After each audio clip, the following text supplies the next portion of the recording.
नमस्कार, स्वागत है आपका। आप देख रहे हैं JNN न्यूज़। मैं राजेश्वर चौहान। अभी देश ने 75वां गणतंत्र दिवस मनाया है। क्या वाकई हम आज़ाद हैं? उस सोच का क्या करें जिस सोच की वजह से किसी की जान चली गई हो? ऐसी सोचों को आखिर इस समाज में क्या अधिकार है पनपने का? मैं इस वक्त बात कर रहा हूँ राजस्थान जालौर में जो हादसा हुआ, एक छोटे से बच्चे की जान इसलिए चली गई कि उसने पानी पिया। और इससे भी बड़ा गुनाह उसका ये था कि उसने मास्टर जी के घड़े से पानी पीने की कोशिश की। और गुनाह ये नहीं था, गुनाह इससे भी बड़ा ये था कि उसने दलित परिवार में जन्म लिया। क्या ये वाकई इस देश के लिए अच्छा है? ऐसे समाज को, ऐसे टीचर को जीने का अधिकार है? कहा जाता है कि शिक्षक हमेशा पहला रास्ता दिखाता है। उस बच्चे को ये कतई नहीं पता था। उसे तो ये पता था कि शिक्षा का मंदिर तो सबके लिए एक होता है, वहाँ उसे विकास और आगे बढ़ने का अधिकार मिलेगा, पर उसकी जान चलेगी। इसी संबंध में मेरे साथ कुछ लोग हैं, हम उनकी राय पूछते हैं, क्या कहना चाहते हैं वो उस बारे में। क्या नाम है आपका? मेरा नाम मीना सिंह है। मैं माता रमाबाई अंबेडकर महिला संघ की अध्यक्ष हूँ, कोंडी क्षेत्र से। और मेरा काम है महिलाओं को धर्म के प्रति, अंधविश्वास, पाखंडवाद के प्रति, स्वास्थ्य के प्रति जागरूक करना। इससे आप कैसे देखती हैं जो राजस्थान में हुआ, एक शिक्षक ने जो किया है, क्या कहेंगी इस बारे में आप? हादसा बहुत गंभीर है। जो राजस्थान में हादसा हुआ है, जब देश 75वां अमृत महोत्सव मना रहा था, उस 75वें अमृत महोत्सव में एक इतना मतलब बुरा, क्या दलित होने की सज़ा मिली है उसे, ये मान सकते हैं हम? क्योंकि पूरा शायद इसी नज़रिए से देखा जा रहा है। अगर वो दलित नहीं होता तो शायद उसकी जगह कोई और होता तो इतनी कड़ियाँ ही नहीं, इतनी बेड़ियाँ ही नहीं लगती उसे। पानी पीने की वजह से जान चली गई। देखिए, ये चीज़ें हमारे साथ आज से नहीं, ये दलित समाज के साथ बहुत पहले से होती आ रही हैं। और जब बाबा साहब के समय में उनको भी घड़े से पानी नहीं पीने दिया जाता था, उस समय से हमारे साथ ये हो रहा है, उससे पहले से हो रहा है। बाबा साहब ने उसका इतना मतलब संघर्ष से हमें पानी की अधिकार दिलवाया, पानी पीने का अधिकार दिलवाया। लेकिन मैं आज जो देश की मौजूदा सरकार है, क्या उससे मुझे ऐसा लगता है कि जो देश का अमृत महोत्सव मना रही है सरकार, उसमें बिजी थी? क्या हमें वो अधिकार मिला पानी का? आज 75 साल बाद भी हमारे पास वो अधिकार नहीं है, जिस समय जो बाबा साहब के समय में भी नहीं था।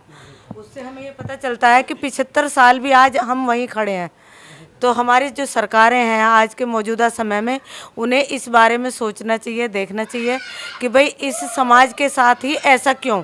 ना तो माननीय नरेंद्र मोदी जी का कोई ऐसा स्पीच आया, ना योगी जी का आया, ना और किसी नेता का आया कि इस समाज के साथ ही आज भी पानी के लिए संघर्ष क्यों? और भी महिला हैं, हम उनसे बात करते हैं। जी, क्या नाम है? मेरा नाम सुशीला है और मैं दिल्ली से।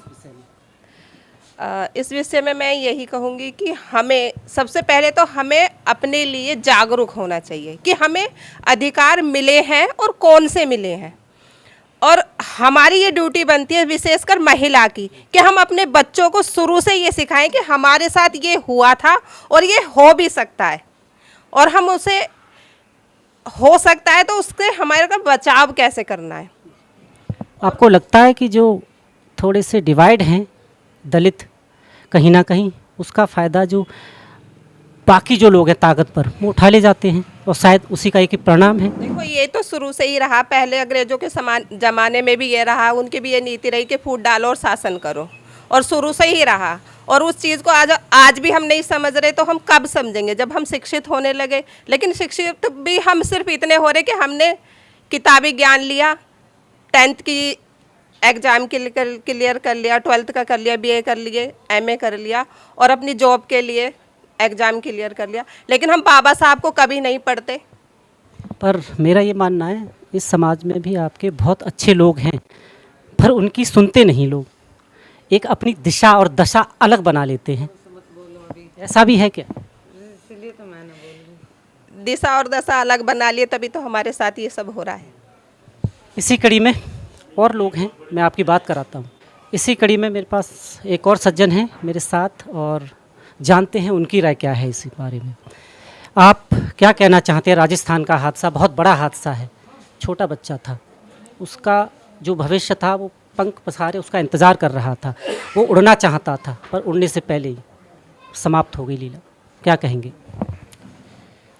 सबसे पहले तो जो घटना जालौर में जो जिस बच्चे के जो इंद्र मेघवाल है, जो हमारे पूरे समाज का ही बेटा था, 8 साल का बच्चा ये नहीं जानता कि क्या जाति धर्म होता है, और उसके साथ जिस तरीके की अमानवीय कृत्य या उसके साथ जो मारपीट का मामला, और एक शिक्षक, और मैं तो उस शिक्षक को एक टीचर के नाम पे कलंक, कि यदि उस बच्चे ने मटके से पानी पी लिया तो क्या कोई गुनाह किया है?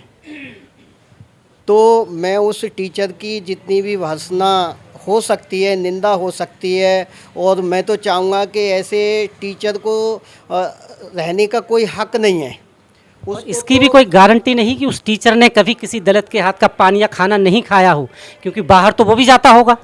तो ये सिर्फ उस क्षेत्र में एक अपने बसुच को बचाने की अहम में इतना बड़ा कदम उठा गया। ये सर, इसको हमें इस तरीके से समझना होगा कि जैसे देश को आज़ाद हुए 75 साल हो गए हैं, लेकिन हमारी जो सोच है, हमारी जो मानसिक स्थिति है, वही हम उस जातिवादी में इतने हैं कि हम बचपन से ही हम अपने बच्चों को भी सिखाते हैं कि भाई ये इस जाति का है, इसके साथ ऐसे करना है, ऐसा होना है, जबकि हमें अपनी सोच बदलने की ज़रूरत है। और ख़ासकर जो एक टीचर जो है, वो शिक्षक जो है, वो देश के एक मार्गदर्शक होता है। वो ये भूल गया कि बच्चे जो है वो एक तरह से भगवान की कुदरत का एक रूप होते हैं, और उस बच्चे के साथ जिस तरह की घटना हुई है, इससे हमारे पूरे देश की, पूरे विश्व के पटल पे जितना एक देश को बहुत ही इससे अपमानित होना पड़ा है। ऐसा नहीं है कि शिक्षक सभी ऐसे हैं, शिक्षक तो वो भी हैं जिनको जो परम पूज्य डॉक्टर अंबेडकर साहब को भी उन्होंने नाम अपने गुरु का दिया, अंबेडकर। हम राजस्थान की बात करें तो मैं डाटा पढ़ रहा था, तो राजस्थान का डाटा ये कहता है कि सबसे ज़्यादा दलितों पर जो शोषण की FIR जो दर्ज हुई हैं वो राजस्थान में हुई हैं, और कांग्रेस का शासन है वहाँ। इसमें कुछ कहेंगे आप? नहीं, मैं ये कहूँगा कि देखिए, सरकार किसी की भी हो, लेकिन हाँ, मैं ये ज़रूर देख रहा हूँ कि जब पर्टिकुलर वहाँ जो ये घटना हुई है अमानवीय, तो वहाँ के जो नुमाइंदे हैं, पार्टी के जो उच्च पदाधिकारी हैं, अब वो क्यों नहीं आवाज़ उठा रहे हैं?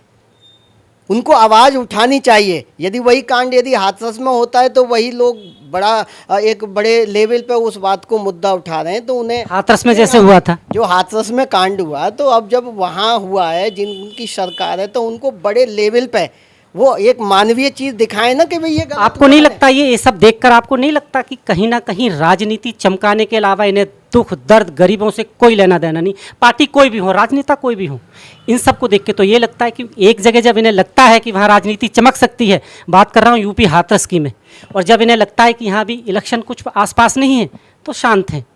क्या लगता है आपको कि ये भी एक हालात आज देश के ऐसे हैं कि राजनीति चमकाने के लिए ही ये जाते हैं जब इन्हें लगता है कि यहाँ से कुछ फ़ायदा मिल सकता है हमें, बाकी इन्हें कोई किसी से सरोकार नहीं? सर, आज की जो राजनीति आप जो देख रहे हैं पर्टिकुलर, चाहे वो विभिन्न जाति के विभिन्न पार्टियां हैं, वो वास्तव में जो समाज का जो दुख दर्द है वो उसमें इन्वॉल्व नहीं हो रहे हैं। वो सिर्फ ये देख रहे हैं कि हमें कहाँ से अपनी पॉलिटिकल अचीवमेंट मिलेगा, कौन से मुद्दे में हमें आवाज़ उठानी है ना? तो उनको आवाज़ उठाने की ज़रूरत है। और एक बच्चा है, आज इंद्र मेघवाल का दोष नहीं है।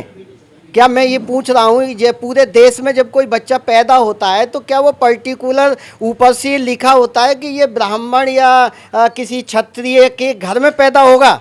बच्चे का उसमें क्या दोष है? बच्चा कहीं भी पैदा होगा।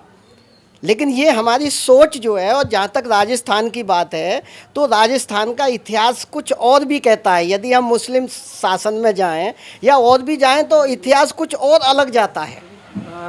बहुत बहुत धन्यवाद आपका। इसी कड़ी में मेरे साथ और लोग भी, मैं बात कराता हूँ आपको, मेरे साथ जुड़े रहें। हम धर्म की बात करें तो यही सुना है कि कहा जाता है और पढ़ा भी है कि बच्चे में भगवान होता है। कैसे मान लें? क्या दलित के बच्चे में भगवान की सूरत नहीं होती? वो कहीं और से आते हैं। ये दर्द बहुत बड़ा है और ये दर्द वही समझ सकता है, उसका परिवार। कहने में अच्छा लगता है कि हम उनका दर्द समझ रहे हैं, पर ये वाकई सच नहीं है। लोग हैं, अपनी बात रख रहे हैं मेरे साथ। मैं जानता हूँ इसी कड़ी में कि वो क्या कहना चाहते हैं। जी, क्या कहना चाहते हैं? क्या नाम है आपका? मेरा नाम कमल सिंह है और मैं शिक्षा जगत से जुड़ा हुआ हूँ। तो ये घटना बहुत ही निंदनीय है। और जो धर्म की बात कह रहे हैं, भगवान बुद्ध ने कहा था, पहला ही सील दिया था कि पाणात पाता वे रमणी शिक्षा पदम समादयामी। तो उन्होंने कहा था मैं हिंसा से विरत रहने की मैं शपथ लेता हूँ, कसम लेता हूँ। तो ये बहुत ही निंदनीय है। और इसके बारे में थोड़ा सा और पीछे चले तो देखेंगे ना, साहित्य में अनेक तरह की बातें बड़े अतिशयोक्तिपूर्ण ढंग से कही गई हैं। कहा गया है कि प्रीति जहाँ की रीति यहाँ, इस प्रकार की बात है। और कहते हैं लोग, सारे जहाँ से हिंदुस्तान हमारा। ये कैसा हिंदुस्तान है? ये कैसा अमृत महोत्सव बना रहे हैं हम, कैसा ये आज़ादी का जश्न बना रहे हैं, जिसमें एक मासूम बच्चे के लिए ने एक घड़े से पानी पीने के लिए उसकी जो हत्या कर दी जाती है। और मैनेजमेंट देखिए, मैनेजमेंट इतना कि ना तो हाई कोर्ट बोलता है, ना चीफ जस्टिस कोई जो इसके बारे में कोई ना टिप्पणी देते हैं, ना कोई राजनेता, ना मुख्यमंत्री देते हैं, ना कोई मानव अधिकार आयोग पहुंचता है, न जो एक जो चाइल्ड स्पेशलिस्ट जो बना रखे हैं ना, बच्चों के लिए स्पेशलिस्ट बना रखे हैं, इनका भी अधिकार बना, वो भी नहीं पहुंच पा रहे हैं। जो बड़े बड़े जो है इन्होंने इंटरनेशनल इनाम ले रखे हैं, वो भी अभी नहीं पहुंचे हैं। क्या क्या वजह मानते हैं, क्यों हो रहा है आखिर ऐसा? ये तो देखो, ऐसा है, ये एक जागरूकता की कमी है। हमें एक तो यूनिटी की कमी है कि हम लोग अभी यूनाइटेड नहीं हैं, संगठित नहीं हैं। एक दूसरे ये है कि जो है शिक्षा जगत में भी किस प्रकार की मानसिकता के लोग हैं, पुरानी मानसिकता द्रोणाचार्य जो अभी भी यहाँ पर विद्यमान हैं। तो मैं एक और आह्वान करना चाहूँगा कि जो ना, जो हमारे चीफ जस्टिस हैं वो उस पर बहुत कड़ा एक्शन लें। वहाँ के मुख्यमंत्री हैं वो एक्शन लें, और वहाँ की हाई कोर्ट के जज हैं वो भी जो है ना एक्शन लें। इसका मैनेजमेंट और देखना चाह रहा हूँ कि उस बच्चे का 7 जगह इलाज हुआ है। मान ये चाह रहे थे कि वो इसका मैनेज कर लेंगे, वो जो है 7 जगह इलाज। क्या है, क्या राजस्थान में कोई बड़ा हॉस्पिटल नहीं था? क्या राजस्थान दिल्ली से भी दूर है जो गुजरात में जा कर के उसकी जो है ना इस प्रकार की न्यूज़ आती है? ये बहुत ही निंदनीय है, शर्मनाक है। इसी कड़ी में एक महिला और है मेरे साथ। कभी कभी शब्द मेरे खुद के पास कम होते हैं, खबरें कुछ ऐसी होती हैं। ये खबर नहीं है बेसिकली, ये दिल को झकझोर देने वाली है। ये बताती है कि गुलामी अभी भी है, चंद लोगों ने इसकी ठेकेदारी ले रखी है। बहुत बहुत स्वागत है। क्या नाम है आपका? मेरा नाम अनु उटवाल है। मैं डॉक्टर भीमराव मानव हितकारी संगठन से दिल्ली प्रदेश अध्यक्ष हूँ। राजस्थान में जो हादसा हुआ, कैसे देखती हैं? क्या कमी है? किस वजह से होते हैं ऐसे हादसे दलितों पर आखिर? ये जो हादसे बहुत ही शर्मनाक हादसे हैं, जो छोटे बच्चों को एक पानी पीने की वजह से मार डाला। मतलब कि कहते देश आज़ाद हो गया है। मेरी नज़रों में तो देश आज़ाद कहीं पे भी नहीं है। कहाँ देश आज़ाद हो गया? अगर देश आज़ाद होता तो उस बच्चे को पानी मटके से पीने से वजह से एक शिक्षक होके उसे मार देता? क्या ये सही है? वो तो ये सोच के रोज़ जाता होगा स्कूल कि यहाँ से मुझे वो मिलेगा जिससे मैं आसमान की बुलंदियाँ छूँगा। उस मासूम को ये नहीं पता था कि देश में अभी भी बेड़ियाँ हैं जाति प्रथा की। ऐसे शिक्षक और इस तरह के शिक्षक हज़ारों हैं, और ऐसे लोग भी हज़ारों हैं जो इसी मानसिकता के साथ जी रहे हैं। क्या कहना चाहती हैं आप उनको, आप जो इस तरह के हालात पैदा करते हैं? मैं उनकी सोच को एक घृणा की तरह से देखती हूँ, जो इस तरीके की सोच रखते हैं। किसी भी बेटी के लिए, किसी भी बच्चे के लिए, या किसी भी टीचर को जला के मार दिया जाता है, क्योंकि टीचर भगवान का रूप होता है, वो किसी समाज से नहीं होता। और आज उसको ऐसे समाज का करके जला दिया जाता है, तो ये बहुत घृणा काम है। इसे कहीं ना कहीं रोकने के लिए एकजुट होना पड़ेगा हमारे समाज को। और बाबा साहब हमें इतना सिखा के गए एकजुट होने के लिए, उस पर हमें कार्य करना चाहिए। बहुत बहुत धन्यवाद आपका। और इसी कड़ी में मेरे साथ और लोग हैं। बात जब दलितों की आती है तो खामोशी क्यों छा जाती है? इस खामोशी की कोई तो वजह होगी। क्यों शोर नहीं आता? क्योंकि ये मैंने देखा है कि शोर जब ज़्यादा होगा तभी सरकारें सुनती हैं और राजनेता। शोर सुनाई देना चाहिए, इसीलिए मैं शायद इनसे बात कर रहा हूँ। बहुत बहुत स्वागत है आपका।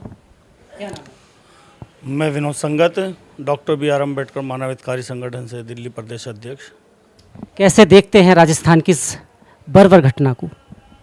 देखिए, अगर एक व्यक्तिगत राय मेरी पूछे तो मैं आपके इस चैनल के माध्यम से पूरे भारतवर्ष को एक मैसेज देना चाहूँगा कि साथियों, जैसा कि अभी आपने हाल ही में 2-3 साल पहले देखा होगा कि एक हथनी को वो श्रीफल देकर उसके अंदर बम लगाकर और उसको उड़ा दिया गया, उस दर्दनाक घटना का मैं भी इस बात का जो है अवहेलना करता हूं और बहुत ही निंदा करता हूं कि ऐसे, लेकिन उस समय पर पूरा देश उठ खड़ा हुआ और होना भी चाहिए था। लेकिन यहाँ पर मानवता को सार सार करने वाली जो जो घटना हुई है, इसके लिए आज जो देश चुप्पी साधे हुए है और चंद लोग जो कि दलित समाज से या दलित संगठन ही सिर्फ क्षेत्र में दिखाई दे रहे हैं, तो ये कहीं ना कहीं इंसानियत को शर्मसार करने वाली बात है कि एक मासूम बच्चा जो कि अभी तक ना वो किसी जाति को जानता था, ना किसी धर्म को जानता था,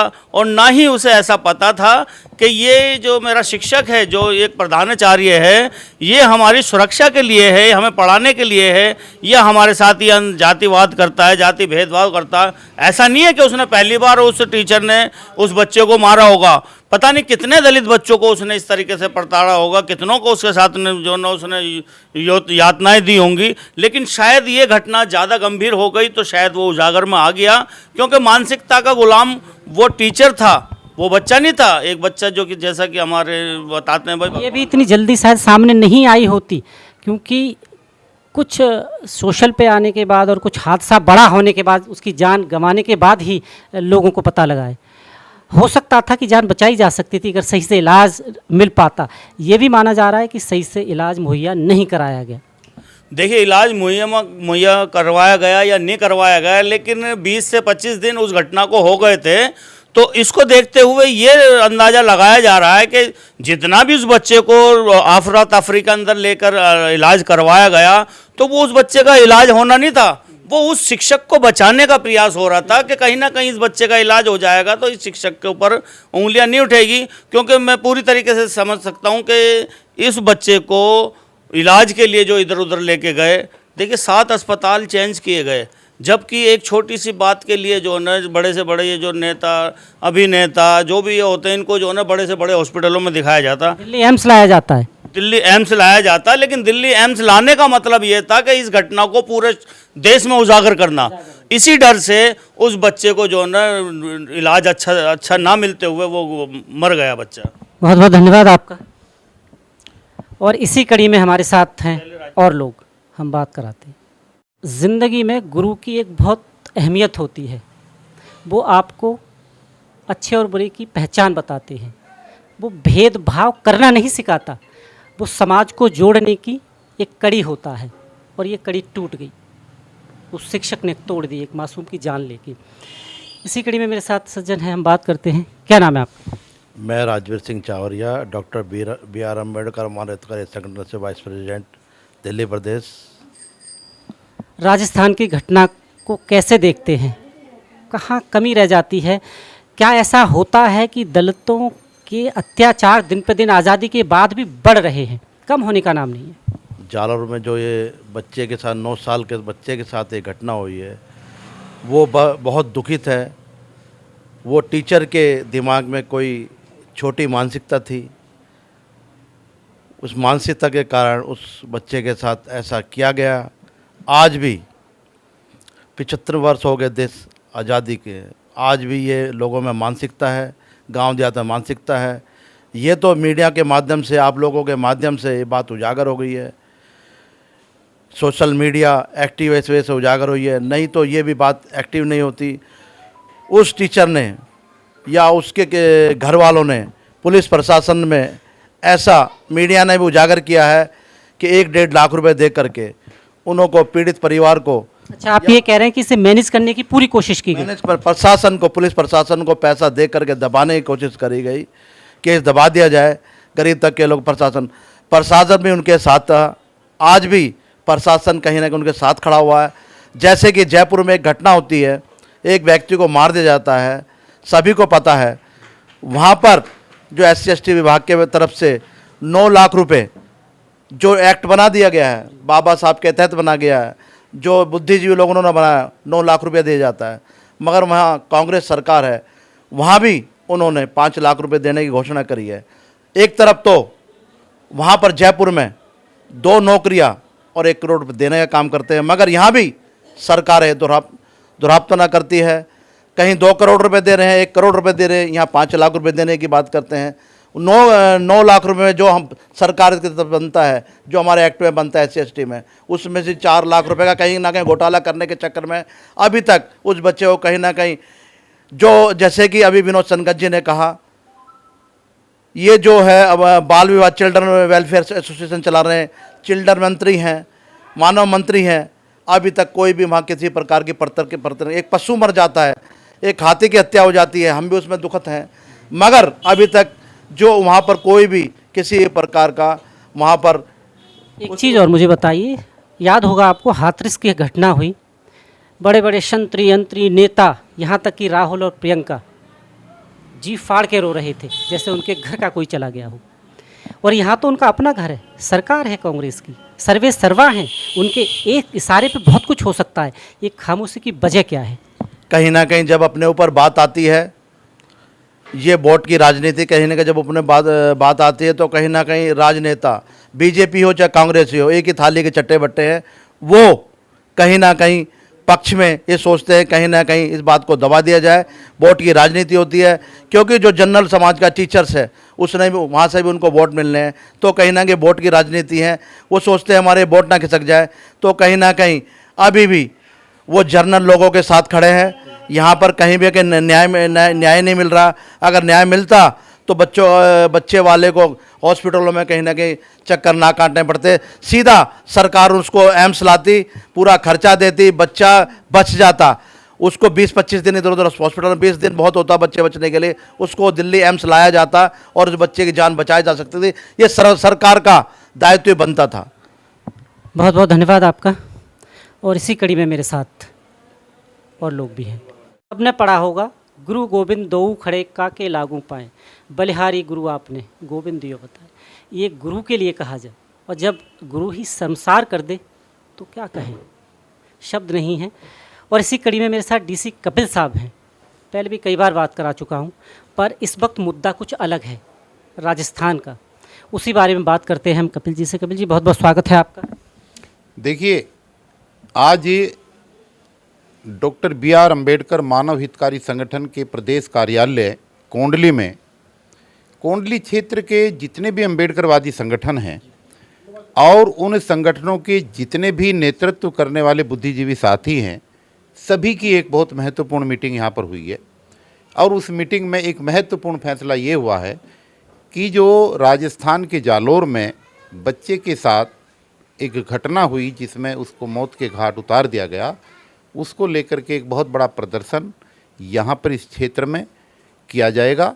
और इस क्षेत्र की आवाज़ के माध्यम से देश की जनता को, दिल्ली की सरकार को, राजस्थान की सरकार को, केंद्र की सरकार को अवगत कराया जाएगा कि ये कलयुगी जो द्रोणाचार्य हैं, इन कलयुगी द्रोणाचार्यों को फांसी दी जाए और जो एकलव्य रूपी मेघवाल है उसको न्याय दिया जाए।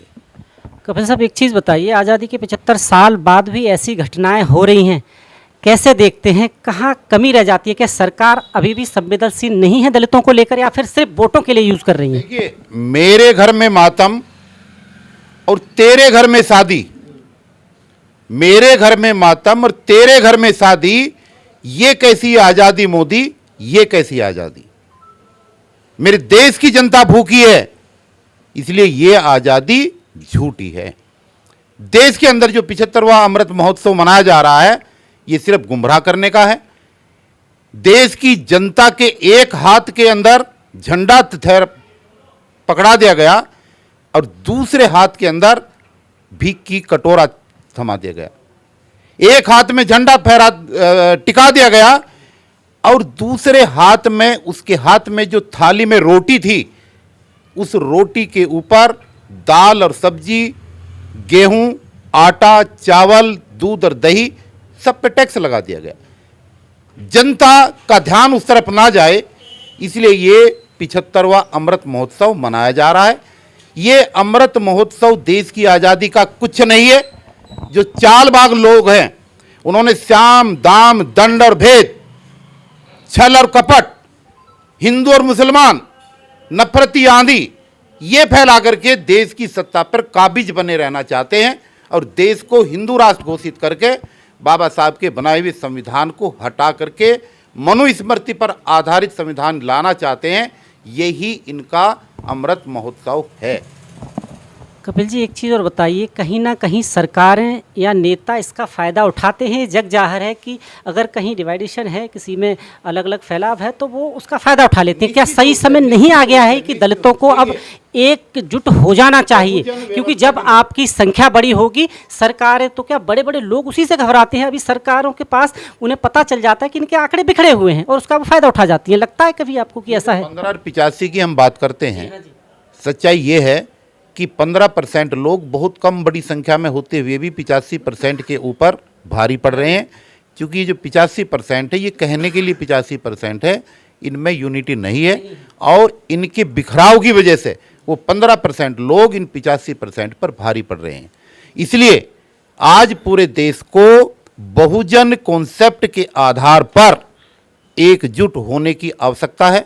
ये बहुजन कॉन्सेप्ट जो है ये तथागत भगवान बुद्ध के समय का है। इसको कोई अदरवाइज व्याख्यात न करे, इसको गलत तरीके से उल्लेखित कर करके लोगों ने आपस में एक दूरी भाई भाई के बीच में और अनुसूचित जाति, अनुसूचित जनजाति, पिछड़ा वर्ग के लोगों के अंदर जो 6743 जातियों के अंदर जो इन लोगों ने हमें बांट रखा है, उस दूरी को ये बढ़ाने का काम कर रहे हैं।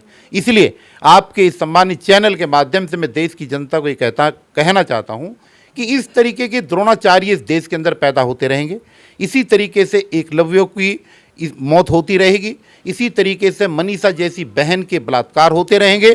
आज समस्या मरने के बाद में आंदोलन करने की नहीं है। आज समस्या यह है कि जिन जिंदा लोगों के खिलाफ अत्याचार और शोषण हो रहा है, उनके खिलाफ लगातार आवाज उठाने की जरूरत है, ताकि ऐसा करने वाले लोगों की हिम्मत ना पड़े कि इस तरीके की घटनाओं को अंजाम दे सके। अच्छा, एक चीज़ और मुझे साहब, अब जैसे राजस्थान की घटना है, तो आप राजस्थान भी जाएंगे क्या उस परिवार की खबर लेने? बिल्कुल जाएंगे राजस्थान।